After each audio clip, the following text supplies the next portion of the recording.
पंजाब के मंत्री बिक्रमजीत सिंह मजीठिया की ओर से दायर मानहानि के केस में दिल्ली के मुख्यमंत्री अरविंद केजरीवाल को अग्रिम जमानत मिल गई है। देखिए रिपोर्ट।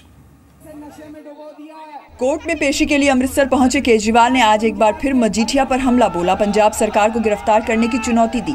इसके बाद केजरीवाल समर्थकों के साथ कोर्ट में पेश हुए। कोर्ट ने केजरीवाल के साथ ही एएपी नेता संजय सिंह को भी अग्रिम जमानत दे दी। अगर मजीठिया में हिम्मत है 6 महीने में मेरे को गिरफ्तार कर ले। ਧੋਖੇ ਧੜੀ ਦੀ ਰਾਜਨੀਤੀ, ਫਰਾਡ ਦੀ ਗੁੰਮਰਾਹਕੁਨ ਰਾਜਨੀਤੀ ਕਰਨ ਵਾਲਿਆਂ ਨੂੰ ਅੱਜ ਮੁਜਰਮ ਦੇ ਤੌਰ ਤੇ ਇੱਥੇ ਕਚਹਿਰੀ 'ਚ ਪੇਸ਼ ਹੋਣਾ ਹੋ ਪੈ ਰਿਹਾ ਹੈ। केजरीवाल जी और संजय सिंह दोनों की जमानत हुई है और शीर्ष खतान की पेशी अगली डेट पे होगी। 15 अक्टूबर कोर्ट ने आगे की कार्रवाई के लिए डेट डाली है। एएपी समर्थकों ने संगरूर में मजीठिया के खिलाफ प्रदर्शन भी किया। 18 जुलाई को कोर्ट ने केजरीवाल के अलावा एएपी नेता संजय सिंह और आशीष खेतान को भी पेशी के लिए समन जारी किया था। मजीठिया ने अपनी याचिका में एएपी नेताओं की ओर से मानहानि की 3 घटनाओं का जिक्र किया है। 14 जनवरी को केजरीवाल और संजय सिंह ने मुक्तसर साहिब में एक रैली के दौरान मजीठिया को ड्रग्स माफिया कहा था। इसके अलावा 27 फरवरी को अमृतसर में केजरीवाल के बयान का भी याचिका में जिक्र है। चंडीगढ़ में संजय सिंह और आशीष खेतान की ओर से दिए गए बयान भी याचिका में शामिल किए गए हैं। पीओके में चुनावी धांधली के खिलाफ लोगों का प्रदर्शन खत्म होने का नाम नहीं ले रहा। देखिए इसी से जुड़ी एक रिपोर्ट।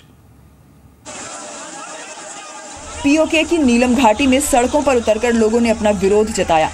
नाराज लोगों ने पाकिस्तान के झंडे जलाए। नेताओं पर भी उन्होंने अपना गुस्सा उतारा और उनके पोस्टर पर कालिक पोत दी। चुनाव नतीजे आने के बाद से ही लोग लगातार विरोध जता रहे हैं। पिछले 1 साल से पाकिस्तान ऑक्यूपाइड कश्मीर और खास करके चाइनीज ऑक्यूपाइड कश्मीर में बहुत बड़े पैमाने पर प्रोटेस्ट हो रहे हैं पाकिस्तान के खिलाफ और चाइना के खिलाफ। आज़ाद कश्मीर के इलेक्शन के बारे में मैंने ये देखा है कि कुछ लोगों को शिकायत है कि वहाँ सही तरह से इलेक्शन नहीं हुआ। पीओके में 21 जुलाई को चुनाव हुए थे जिसमें नवाज शरीफ की पार्टी पीएमएलएन की जीत हुई थी। पीएमएलएन को 41 में से 32 सीटें मिली थी जबकि पीपीपी और मुस्लिम कॉन्फ्रेंस को 3-3 सीटें मिली। आरोप है कि पीओके का चुनाव फिक्स होता है और जो पार्टी पाकिस्तान की सत्ता में रहती है जीत उसी की होती है। पाकिस्तान के मानवाधिकार संगठनों ने भी चुनाव में धांधली की पुष्टि की है। आरोपों के मुताबिक पाकिस्तान की खुफिया एजेंसी आईएसआई ने चुनाव में धांधली को अंजाम दिया।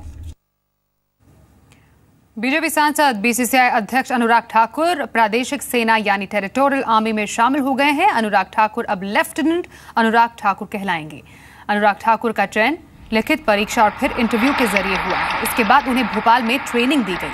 अब उन्हें परमानेंट अफसर के तौर पर फिर से ट्रेनिंग से गुजरना होगा। सैन्य सेवा में शामिल होने वाले वो पहले मौजूदा बीजेपी सांसद हैं।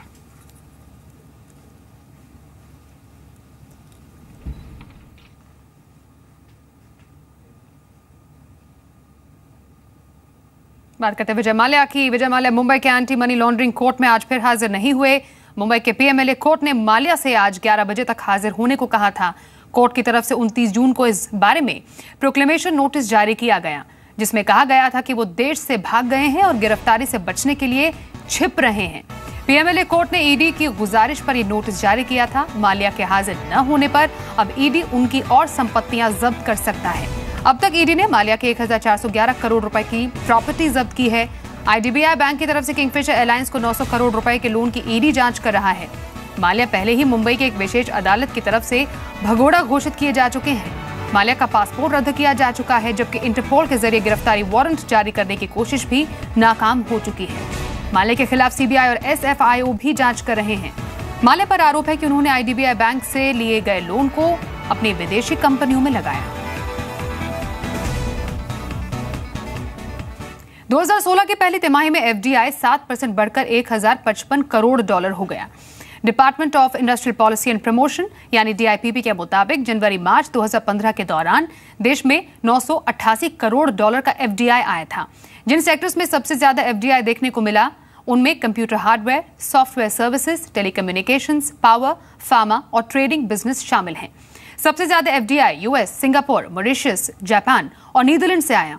सरकार ने बजट में सर्विस सेक्टर के लिए निवेश नियम आसान किए हैं जिससे आने वाले दिनों में एफडीआई में और बढ़ोतरी होने का अनुमान है।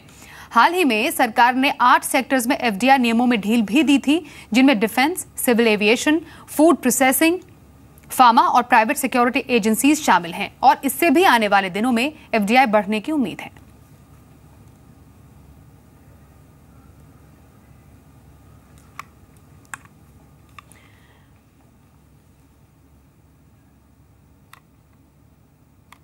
तो आपको फिर बताएं, 2016 की पहली तिमाही में एफडीआई 7% बढ़कर 1055 करोड़ डॉलर हो गया है। डीआईपीपी यानी department of industrial policy and promotion के मुताबिक जनवरी मार्च 2015 के दौरान देश में 988 करोड़ डॉलर का एफडीआई आया था।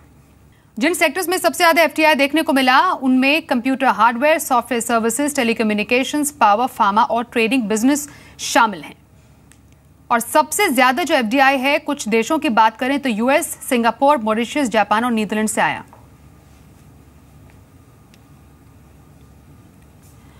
और इस वक्त की एक बड़ी खबर हम आपको बताएं, इनकम टैक्स रिटर्न की तारीख बढ़ सकती है। 30 अगस्त तक ये तारीख बढ़ सकती है। आपको बताएं 31 जुलाई तक आईटीआर भरने की आखिरी तारीख है, लेकिन सूत्रों के मुताबिक खबर आ रही है कि इनकम टैक्स रिटर्न भरने की अंतिम तारीख बढ़ने की संभावना जताई जा रही है।